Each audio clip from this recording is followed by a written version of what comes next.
जय Hind dear student.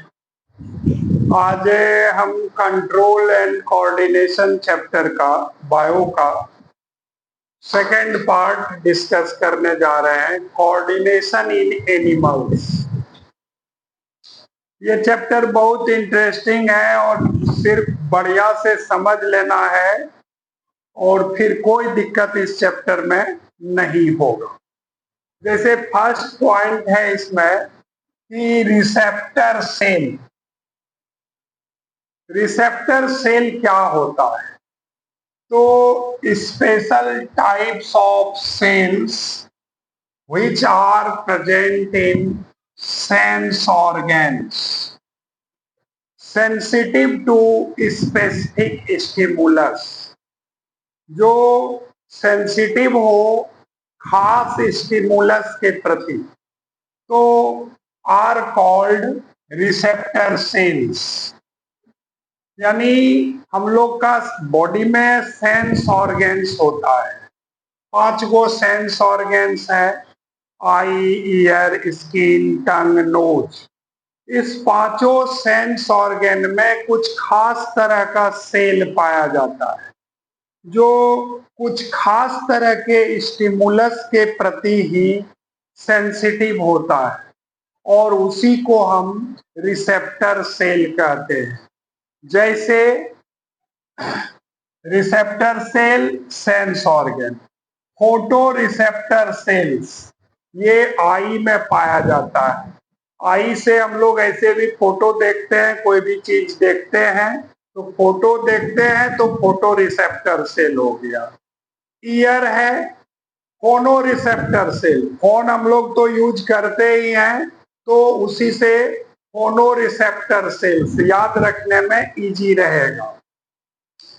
ठंडा गर्म का एहसास जो है वो स्किन से होता है, तो थर्मो मीन्स हो गया क्या, हीट। तो ये थर्मो रिसेप्टर सेल्स स्किन में पाया जाता है। गस्टेटरी रिसेप्टर सेल्स, टंग मतलब जीभ होता है हिंदी में, तो जीभ के लिए जी से, जॉ से, यानी जीभ में जी हो गया तो गस्टेटरी रिसेप्टर सेल्स। नोज में ओ है, ओ लेटर है तो ओ से ऑल्फैक्टरी रिसेप्टर सेल्स। कहने का मतलब सब में कुछ ना कुछ खास टेक्निक लगा के और याद रखना है। ये सब रिसेप्टर सेल, ये सब सेंस ऑर्गन में पाया जाता है। अब है कि कोई स्टिमुलस होता है तो उसके प्रति हमारे लोग के बॉडी में रिस्पॉन्स आता है, तो वो जो रिस्पॉन्स है यानी control and coordination in human body are perform by 2 systems. 2 तरह के सिस्टम से ये कंट्रोल और कोऑर्डिनेशन होता है। जैसे पैर में कांटा चुभ गया तो वो हम लोग को पता चलता है नर्वस सिस्टम के द्वारा। फिर जो है कुछ डॉग जो है बार्क कर रहा है, भूख रहा है, डर रहा है आदमी, तो उसके प्रति रिस्पॉन्स जो है जब मिलता है तो इंडोक्राइन ग्लैंड भी एक्टिव होता है और वो कंट्रोल कोऑर्डिनेशन में हेल्प करता है। इसका चर्चा आगे हम लोग करेंगे। नर्वस सिस्टम क्या है? जब 2 सिस्टम से कंट्रोल होता है तो पहले हम लोग को नर्वस सिस्टम देखना है। तो a system made from nerves responsible for message transfer is called nervous system. हम लोग क्या बॉडी में पूरा बॉडी का वायरिंग ही एक तरह से नर्व्स के द्वारा किया गया है और इसी सिस्टम को नर्वस सिस्टम बोलते हैं। The unit of nervous system is neuron. Neuron क्या होता है? तो नर्वस सिस्टम का यूनिट होता है। अब आगे हम लोग structure and functions of nerves, neuron देखेंगे। Structure and functions of neuron. अब तक हम लोग देख चुके हैं कि न्यूरॉन हम लोग के बॉडी में एक तरह से वायरिंग का काम करता है। हर सेल से इसका कनेक्शन है। तो आखिर है कैसा, ये चीज अब देखना है। तो a neuron is made from 3 parts, cell body और cyton, dendrites and third one is axon. Neuron जो है उसमें 3 पार्ट होता है, सेल बॉडी होता है जिसको साइटोन भी बोलते हैं, डेंड्राइट्स होता है और थर्ड है एक्सॉन होता है। अब एक एक करके हम लोग इसका स्टडी करेंगे। जैसे डेंड्राइट्स क्या होता है, तो थ्रेड लाइक स्ट्रक्चर होता है attach to cell body, cell body से जुड़ा हुआ रहता है। Dendrites receive information from receptor cells. It also receives message from terminal end of neuron. ये हम लोग के बॉडी में जो रिसेप्टर सेल होता है, डेंड्राइट्स उससे मैसेज रिसीव करता है और ये टर्मिनल एंड ऑफ न्यूरॉन से भी मैसेज रिसीव करता है। जैसे ये रिसेप्टर सेल है, तो ये थ्रेड लाइक स्ट्रक्चर है, ये मैसेज रिसीव किया, फिर ये सेल बॉडी में जाता है, फिर ये एक्सॉन में जाता है और टर्मिनल एंड ये पार्ट है, हम लोग फिगर आगे देखेंगे, टर्मिनल एंड पार्ट है। तो यहाँ से दूसरा न्यूरॉन जो है फिर ये मैसेज रिसीव करता है और इस तरह से मैसेज को आगे बढ़ाता है। ये क्या हो गया, तो रिसेप्टर सेल हो गया जो सेंस ऑर्गन में पाया जाता है। इस तरह से फिर ये डेंड्राइट है जो थ्रेड लाइक स्ट्रक्चर है, मैसेज रिसीव किया, फिर ये पार्ट सेल बॉडी का होता है, फिर ये एक्सॉन है, यहाँ टर्मिनल एंड है, टर्मिनल एंड से दूसरा न्यूरॉन जो है उसका डेंड्राइट फिर मैसेज को रिसीव करके और इस तरह से बॉडी में आगे बढ़ाते रहता है। तो सेल बॉडी अब क्या है, तो cell body of neuron is similar to normal body cells. ये जो सेल बॉडी है, ये पार्ट, ये cell body normal body cell जैसा ही होता है। It has cytoplasm known as neuroplasm. इसमें साइटोप्लाज्म होता है, उसको न्यूरोप्लाज्म और न्यूरोलेमा कहते हैं।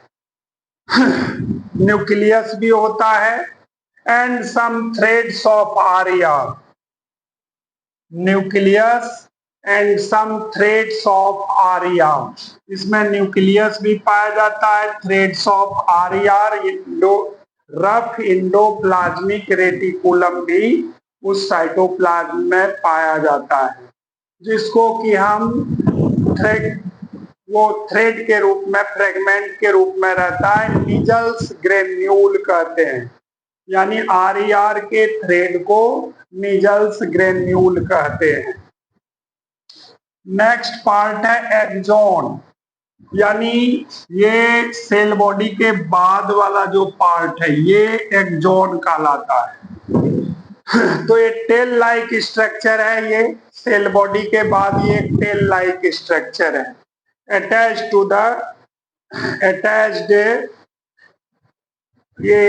To the cell body is called axon, tail like structure है। outermost covering of axon is called myelin sheath। इसका जो कवरिंग होता है एक्सॉन का उसको माइलिन शीथ बोलते हैं। In composition myelin sheath is similar to plasma membrane. ये जो माइलिन शीथ होता है ये सिमिलर होता है प्लाज्मा मेम्ब्रेन जैसा ही। It has some special structure known as Schwann cells, which are used for synthesis of myelin sheath। इसमें कुछ सेल, खास तरह का सेल्स मौजूद होता है जिसको स्वान सेल कहते हैं और ये माइलिन शीथ के सिंथेसिस में यूज में आता है।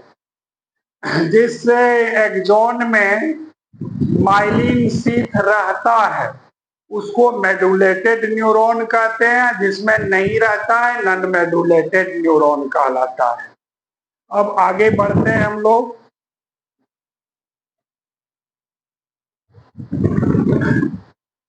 अब है कि in axon some nodes are also present known as node of Ranvier. Axon का जो पार्ट होता है फिगर में भी क्लियर है कि एक्सॉन ये है, इसमें कुछ जगह पर नोड्स पाया जाता है, तो इस नोड को नोड ऑफ रेनवियर कहते हैं। At the end of axon terminal end is present. Figure में क्लियर है कि एक्सॉन के लास्ट में ये टर्मिनल एंड पाया जाता है, which contains some chemical substances known as neurotransmitter substance। यहाँ पर कुछ केमिकल सब्सटेंस पाया जाता है और इसको न्यूरोट्रांसमीटर सब्सटेंस कहते हैं। जो काम क्या करता है, तो which helps in message transfer, जो मैसेज ट्रांसफर में हेल्प करता है from one end to another end. एक जगह से दूसरे जगह ये मैसेज ट्रांसफर करता है, एक न्यूरॉन से दूसरे न्यूरॉन में पहुंचाता है। लास्ट जो बहुत इंपॉर्टेंट पॉइंट है, microscopic gap present in between two neuron is called synapse. जैसे एक न्यूरॉन ये है, दूसरा न्यूरॉन ये है, इसी जगह पर हम शो कर सकते हैं कि दूसरा न्यूरॉन ये है, एक न्यूरॉन ये है, तो दोनों के बीच में जो माइक्रोस्कोपिक गैप होता है उसको सिनेप्स कहते हैं। ये एक रफ फिगर है न्यूरॉन का, इसमें ये थ्रेड लाइक स्ट्रक्चर है, इसको डेंड्राइट कहते हैं। यहाँ पर सेल्स पाया जाता है जिसको रिसेप्टर सेल कहते हैं, रिसेप्टर सेल, यानी हर सेंस ऑर्गन में अलग अलग तरह का रिसेप्टर सेल मौजूद होता है, उसी से ये मैसेज डेंड्राइट रिसीव करता है।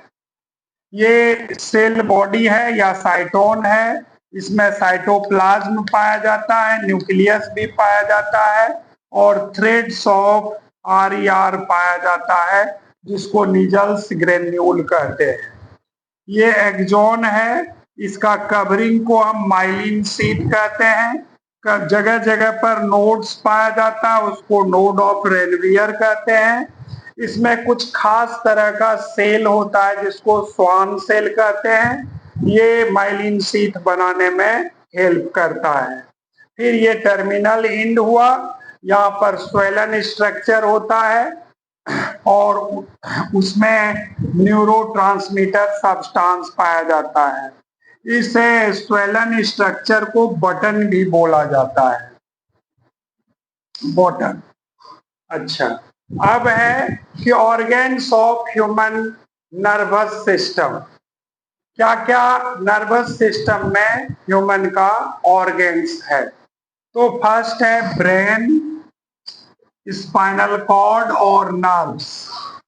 तो तीन स्ट्रक्चर है, तीन ऑर्गन है जो नर्वस सिस्टम में पाया जाता है। अब नर्व्स कितने तरह के होते हैं, तो क्रेनियल नर्व है प्रेजेंट इन हेड रीजन, यानी हम लोग का जो हेड है उसमें क्रेनियल नर्व पाया जाता है, connect different parts of head to brain.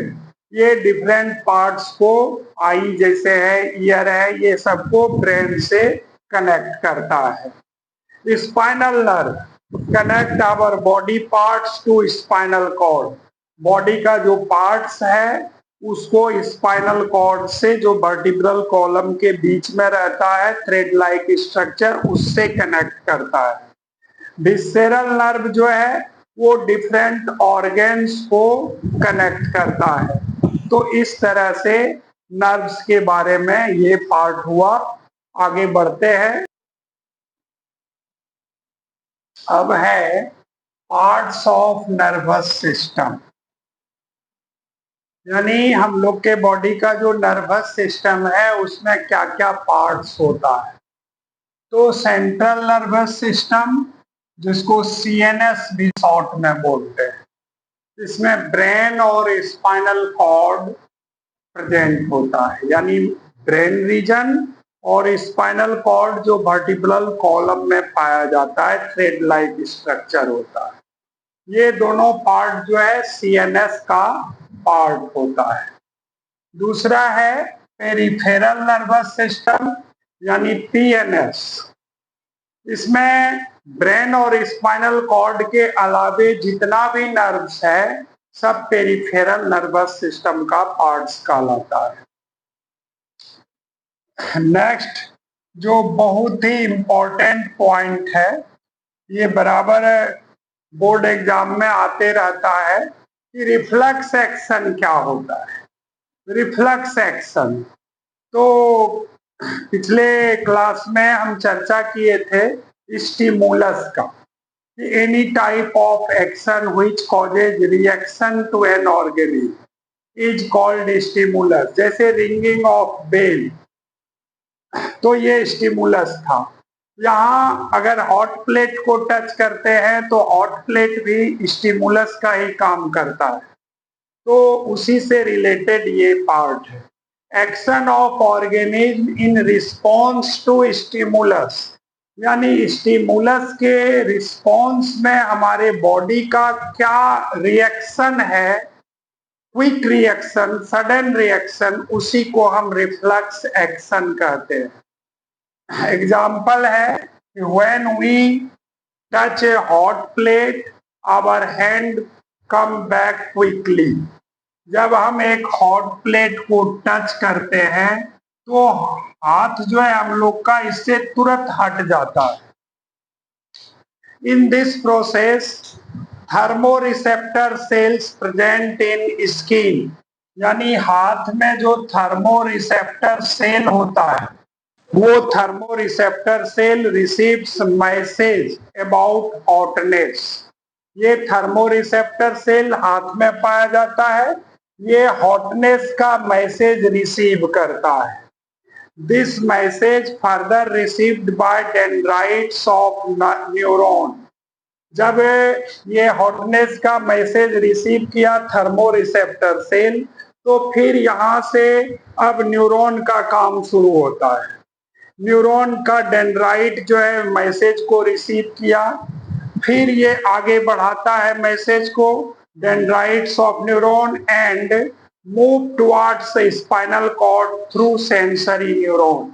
यहाँ से सेंसरी न्यूरॉन से होते हुए मैसेज और ये स्पाइनल कॉर्ड में पहुंचता है।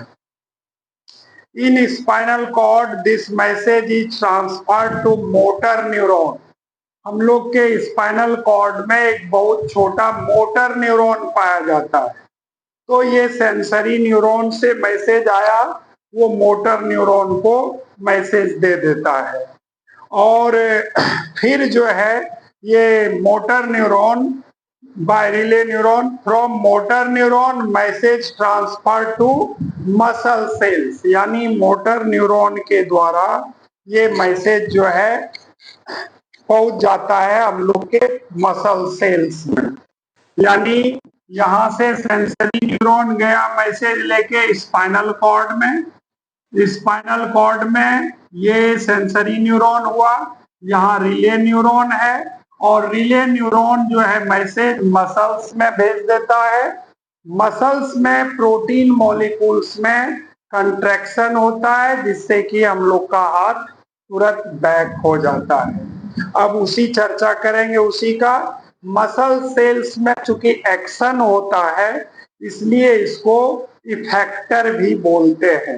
Message transfer to muscle cells और इफेक्टर भी उसको हम कहते हैं।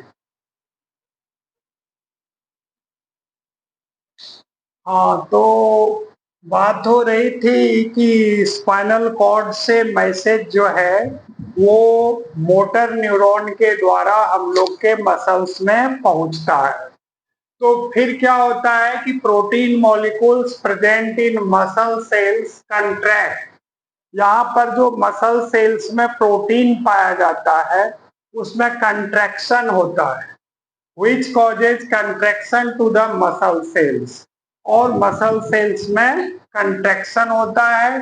Due to contraction of muscle cells our hand pushed back from hot plate, और हॉट प्लेट से हाथ ऑटोमेटिक हट जाता है। अब है कि रिफ्लक्स आर्क किसको कहते हैं? तो path travelled by nerve impulse during a reflex action is called reflex arc. यानी जैसे ये हॉट प्लेट था, यहां से message thermo receptor cell receive किया, फिर सेंसरी न्यूरॉन से होते हुए ये स्पाइनल कॉर्ड में आया।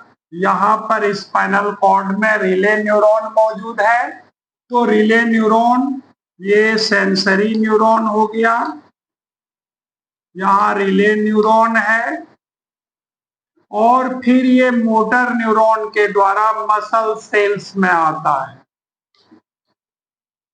तो नर्व इंपल्स का यही पाथ हुआ कि कैसे कैसे नर्व इंपल्स इफेक्ट करता है, मसल सेल्स तक पहुंचता है।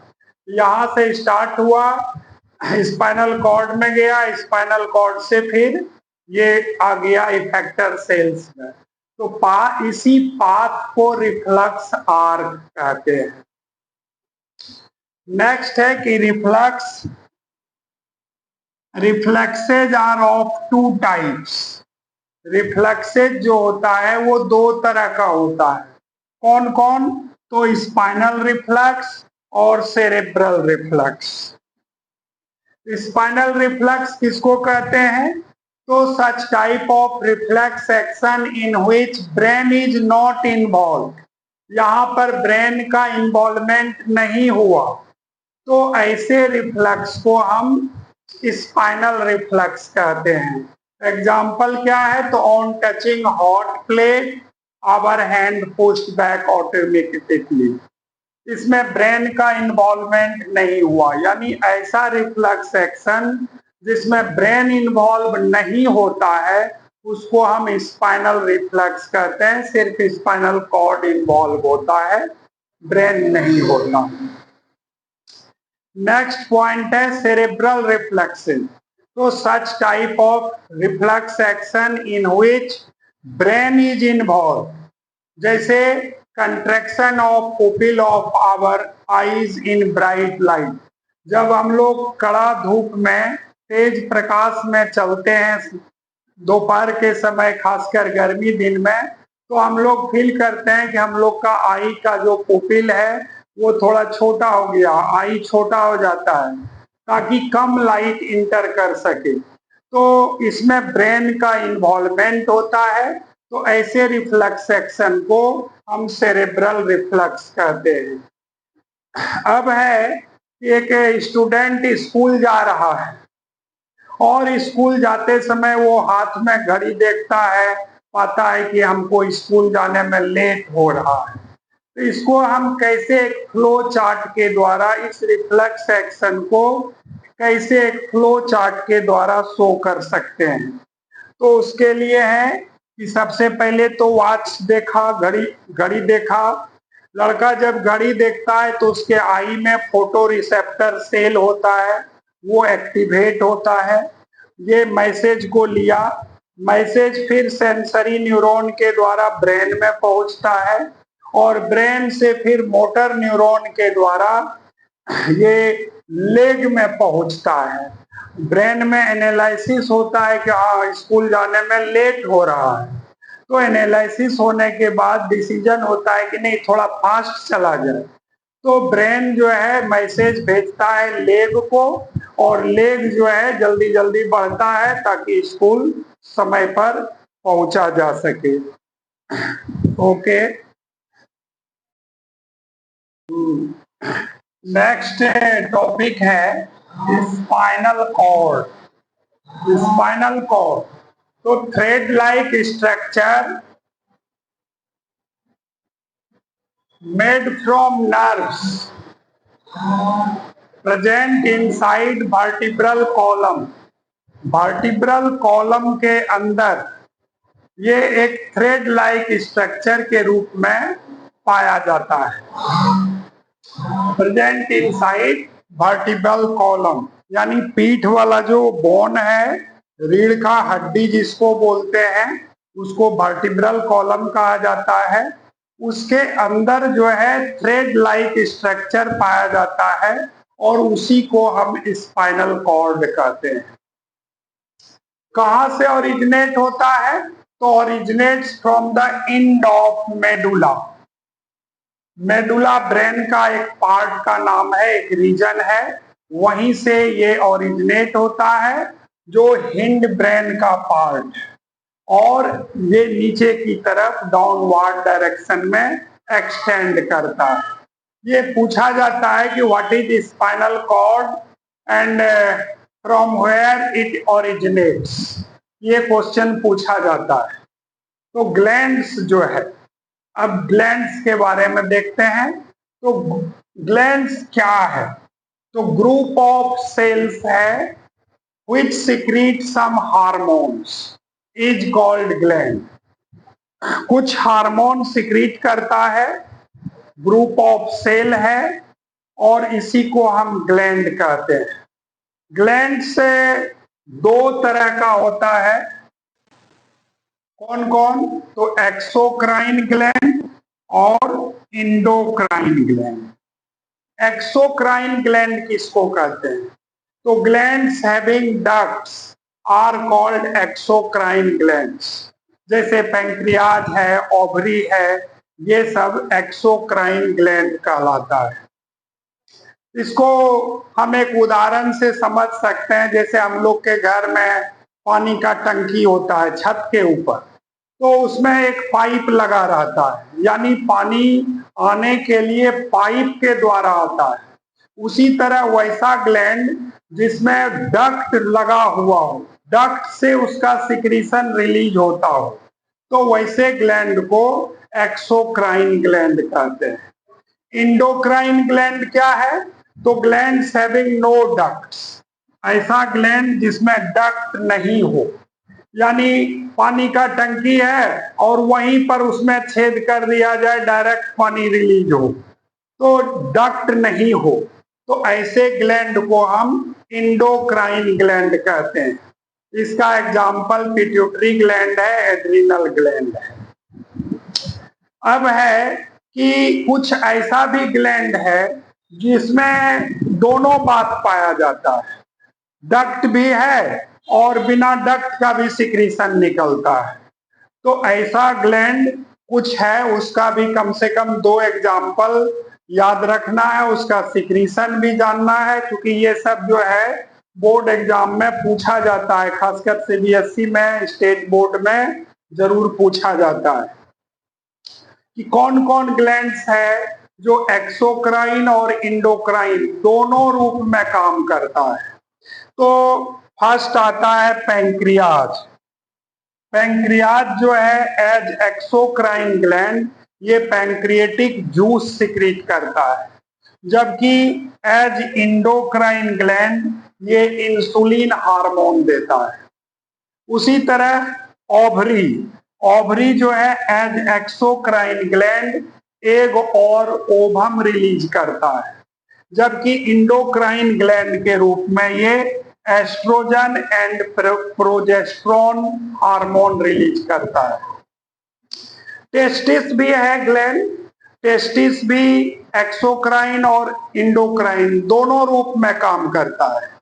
टेस्टिस एक्सोक्राइन के रूप में स्पर्म रिलीज करता है, जबकि इंडोक्राइन के रूप में ये टेस्टोस्टेरोन रिलीज करता है।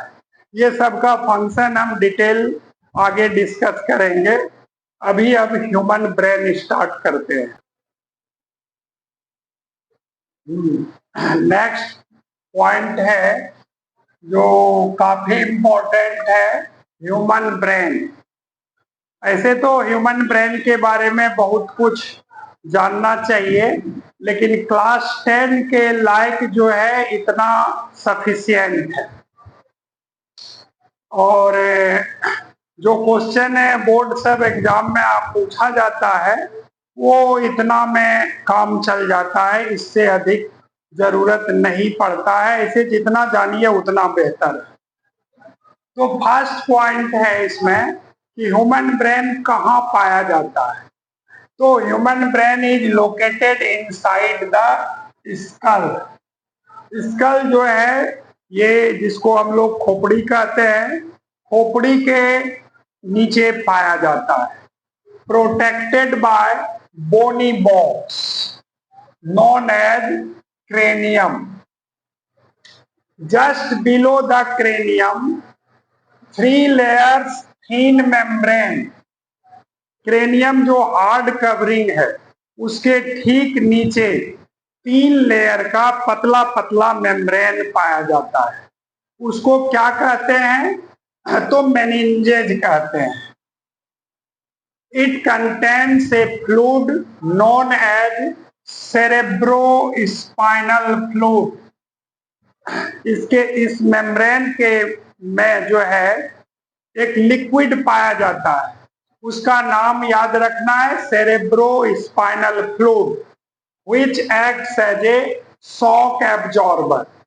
कहने का मतलब है कोई जेवर वगैरह जब खरीदते हैं तो देखते हैं कि ऊपर से प्लास्टिक का डब्बा होता है, तो वो डब्बा हो गया क्रेनियम, और उसके नीचे जो ज्वेलरी दिया जाता है उसको एक बढ़िया कपड़ा में लपेट के दिया जाता है।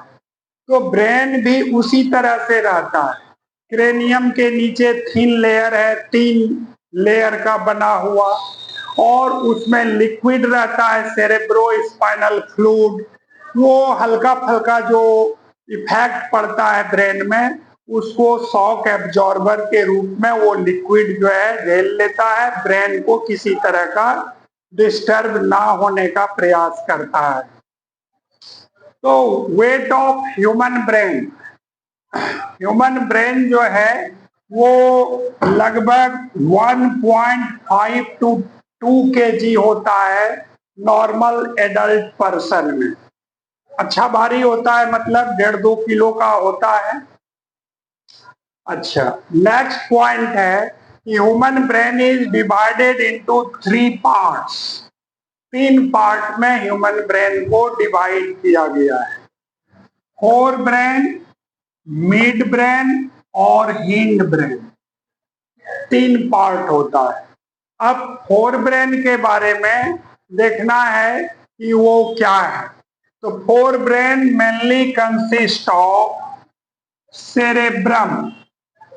इसका जो फोर ब्रेन है वो फ्रंट पार्ट होता है और ये मुख्य रूप से सेरेब्रम से बना होता है। जो पार्ट मेन पार्ट है उसको सेरेब्रम कहते हैं, which is main thinking part of the brain।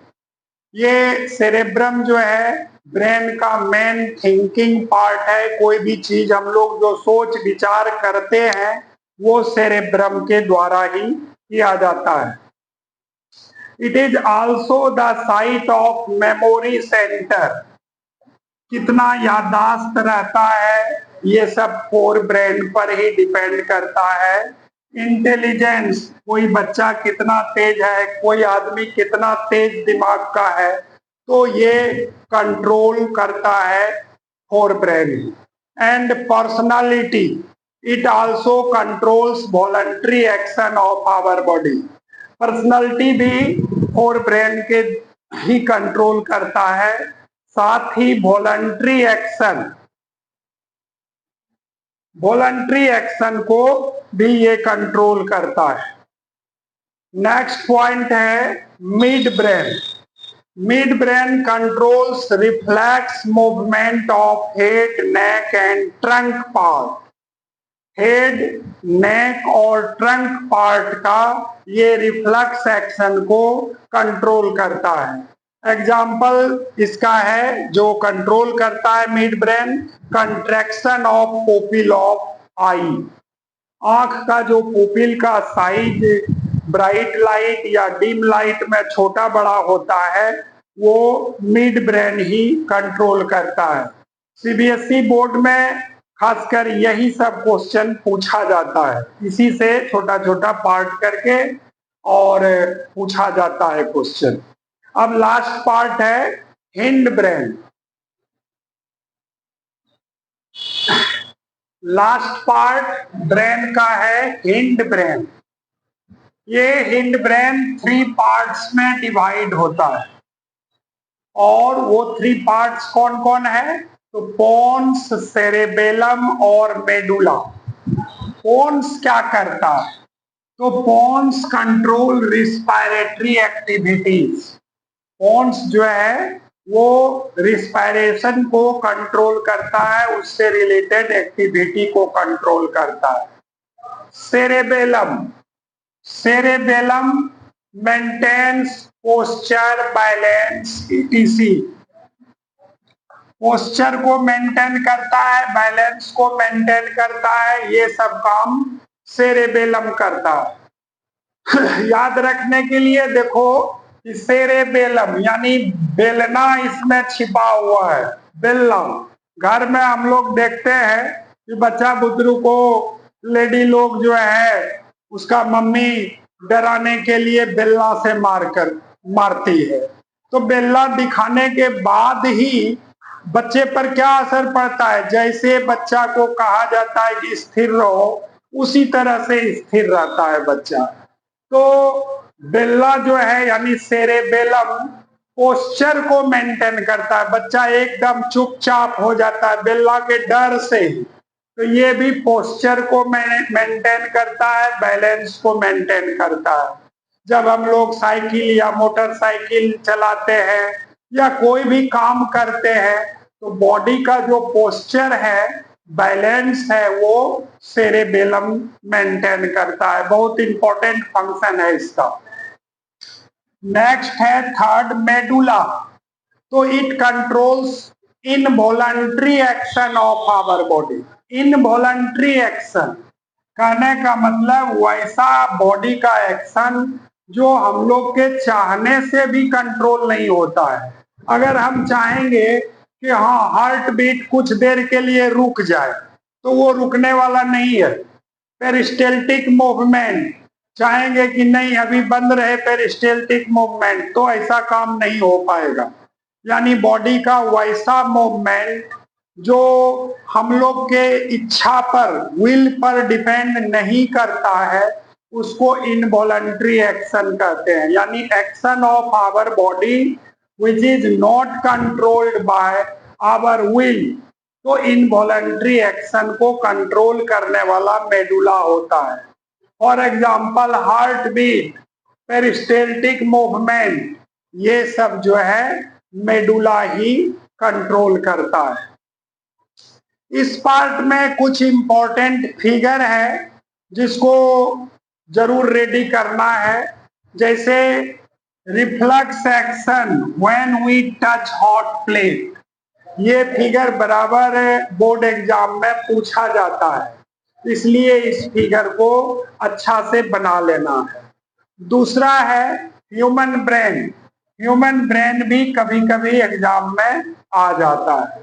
इसमें अधिक इम्पोर्टेंट ये है कि reflex action when we touch hot plate, ये सीबीएसई बोर्ड में या स्टेट बोर्ड में बराबर पूछा जाता है। ये भी वीआई फिगर है, इसको जरूर रेडी कर लेना है। ह्यूमन ब्रेन भी कभी कभी पूछा जाता है, ऐसे ये उतना नहीं पूछा जाता है। वेस्टिजियल ऑर्गन, नेक्स्ट है वेस्टिजियल ऑर्गन। वेस्टिजियल ऑर्गन क्या होता है? तो जो यूजलेस ऑर्गन हो उसको हम वेस्टिजियल ऑर्गन कहते हैं। इसमें पुराना सब बुक में भी रहता है। 2 ऑर्गन का नाम तो पीनियल ग्लैंड है जो ब्रेन रीजन में प्रेजेंट रहता है, और अपेंडिक्स है जो स्मॉल इंटेस्टाइन और लार्ज इंटेस्टाइन के बीच में रहता है। हालांकि अभी के वर्तमान रिसर्च में ये पाया गया है कि पीनियल ग्लैंड भी कुछ कुछ काम करता है, जैसे स्लीप को कंट्रोल करता है, मेंस्ट्रुएशन को कंट्रोल करता है। तो मेन वेस्टिजियल ऑर्गन में अपेंडिक्स ही रह गया है। पीनियल ग्लैंड के बारे में आ गया है कि अब वो काम करता है, ऐसा नहीं है कि वो बेकार है, यूजलेस वो नहीं है। तो अपेंडिक्स ही बच गया वेस्टिजियल ऑर्गन के बारे में। अब नेक्स्ट पार्ट में हम जो है वो ह्यूमन ग्लैंड्स का डिस्कशन करेंगे। और एक बात जरूर ध्यान रखना है कि जितना बताया जा रहा है कंट्रोल एंड कोऑर्डिनेशन चैप्टर में, इससे बाहर क्वेश्चन अभी तक बोर्ड एग्जाम में नहीं आया है। इस बात पर पूरा भरोसा रख के और इतना पार्ट को रेडी कर लीजिए, हर हाल में बढ़िया मार्क्स आएगा। मोर देन 90% की गारंटी है अगर आप रेडी कर लेते हैं, इसमें कोई शक नहीं है। Okay, bye.